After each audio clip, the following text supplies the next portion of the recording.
Boa tarde a todos. Meu nome é Fabrício Iqueda. É um prazer aqui estar com todos vocês no primeiro dia da FebrabanTech. E aqui, nossa parceria que a gente tem entre a DOC e a FAI, com a ideia é compartilhar um pouquinho com vocês essas tendências sobre tomar melhores decisões, justamente do ponto de vista de prevenção à fraude no Brasil e no mundo. E aí passar os próximos 10, 15 minutinhos discutindo um pouco sobre o que a FAICO e o que a DOC vem em conjunto nesse mercado. Bom, primeiro de tudo não basta somente ter em conta, né, todas as principais alterações e dinâmicas de mercado que a gente está vendo aqui no Brasil, as outras tendências que também acontecem em outras regiões, como Open Finance, como Open Banking, Open Insurance e os novos métodos de pagamento que estão sendo trazidos de outras regiões para o Brasil, implementados aqui, logicamente, e com toda essa avalanche de dados, né, entra o desafio de como entender que dados estão disponíveis, a qualidade desses dados, termos as perguntas corretas como devo prevenir, como devo detectar uma questão de ataque de fraude, mas também quais são as respostas esperadas, né? Como, uma vez que eu tenha não só os dados, as perguntas corretas, que isso traga resultados esperados para uma empresa, né? Isso do ponto de vista de prevenção à fraude, logicamente, tem a ver com toda uma questão de convergência, que eu vou discutir um pouquinho mais para frente, e que tem tudo relacionado a essa frase que a gente vê aqui, que são os dados corretos, que é o insight correto também, quando a gente tem essa visão mais completa e holística relacionada ao cliente. Nada de muito novo, né, nesses dois primeiros slides, mas o que a gente começa a ver de novo nessas tendências que estão sendo praticadas e implementadas no Brasil tem justamente relação com esses 4 pilares, né, o resumo desses 4 pilares que a gente vê nesse slide, ou seja, um serviço de análise contextual, né? O que é uma análise contextual de dados? É eu ter o perfilamento não só do meu meio de pagamento, não só do meu cliente, mas também de todo o ciclo de vida, né? A fraude e a detecção de fraude não deixa de ser apenas um dos objetivos de uma instituição financeira. Eu tenho que enxergar o meu relacionamento com o cliente, a questão de riscos envolvidos, riscos de crédito, riscos de fraude, riscos de cobrança e outros fatores que envolvem justamente ingerir, né, toda essa vastidão de dados que existem, né, que agora são agregadas com Open Finance. Logicamente, quanto mais dados, eu preciso ter a capacidade analítica para processar tudo isso. Eu preciso ter cada vez mais modelos inteligentes, modelos de inteligência artificial e modelos prescritivos do ponto de vista de não só me recomendar a melhor decisão, mas que recomende qual é a próxima melhor ação relacionada àquele cliente. Quando eu começo a ter essa visão do meu cliente mais completo, eu começo a ver que ele sofre influências externas também.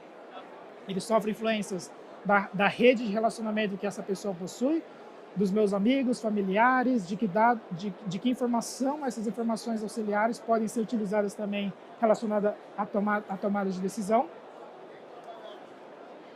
E, por último ponto aqui, só uma observação, apareceu uma janelinha aqui.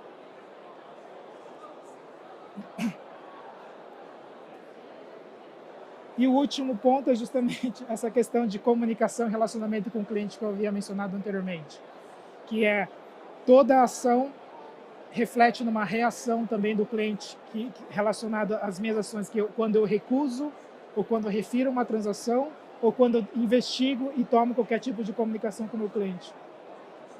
O que a gente vê nesse slide, apesar de estar um pouco cheio de caixinhas, quando a gente fala de fraude, não é somente eu monitorar o meu cartão de débito, o meu cartão de crédito, as minhas transferências, as transações Pix que eu faço, mas sim ter uma visão muito mais completa desses dados alternativos, né?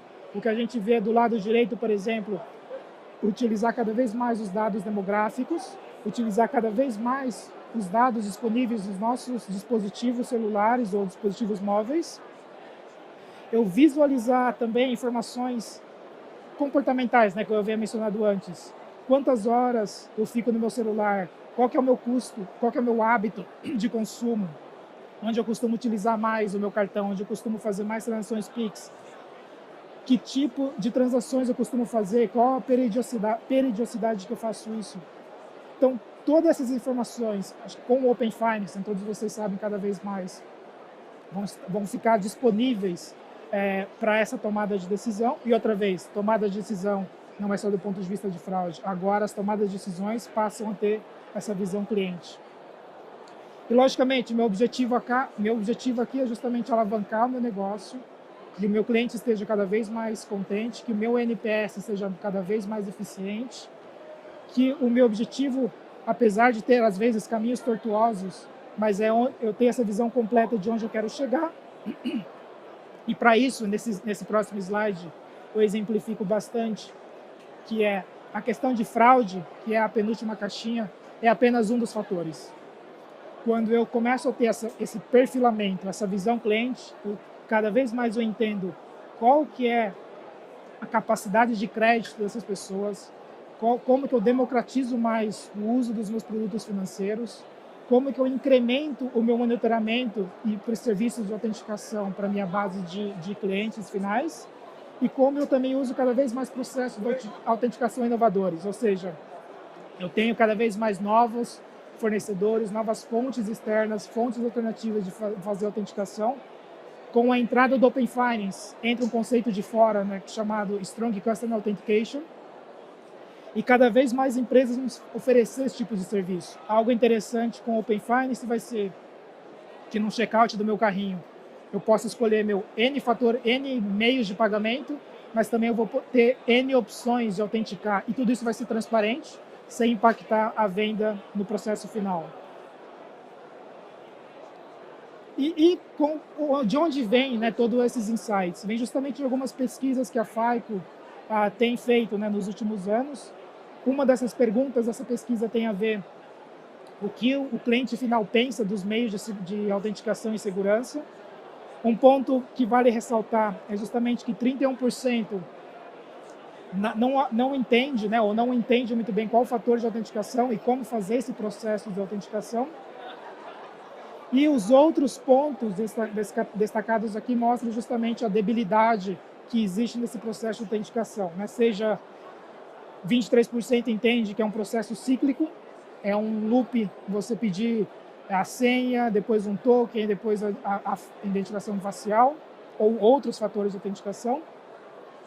E 16% entende que segurança é quando o meu cartão tem uma transação recusada.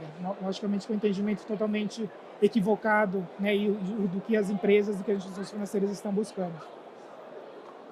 Um outro tipo de pergunta foi também relacionado como que os consumidores entendem essa validação de identidade ou identity check, né, como a gente vê aqui.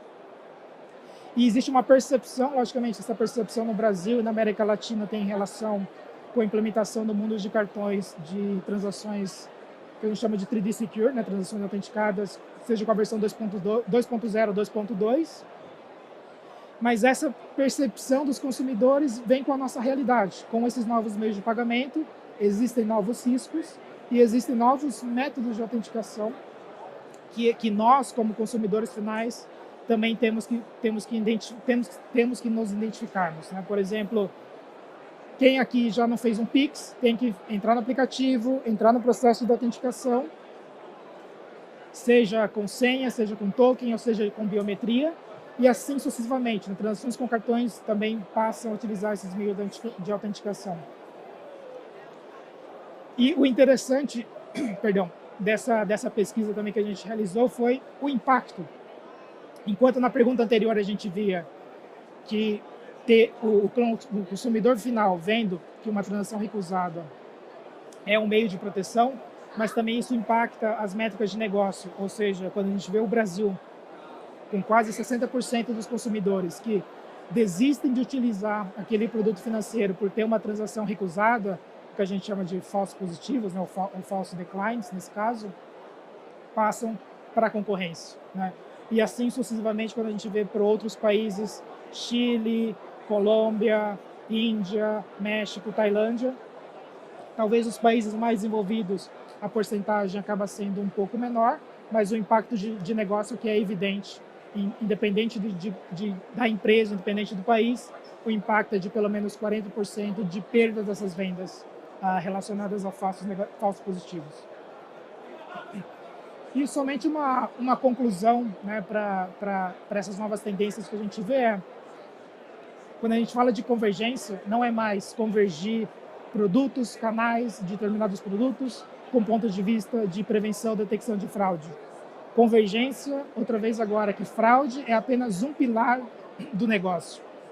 Fraude é apenas uma das verticais em que o negócio tem que se preocupar, não só mitigar o risco de fraude, mas também aumentar as vendas ao mesmo tempo, melhorar a experiência do cliente, utilizando cada vez dados alternativos, como eu havia mencionado antes, na questão de third party data, e nesse caso também ter sinergias operacionais, ter sinergias de total cost of ownership, redução de custos operacionais e redução de custos de tecnologia. E com isso eu concluo com vocês aí essa breve explicação, né, de quais são essas tendências que a FAI e a DOC têm visto em conjunto, e os convido aqui para seguir com as novas sessões que nós temos em conjunto. Obrigado.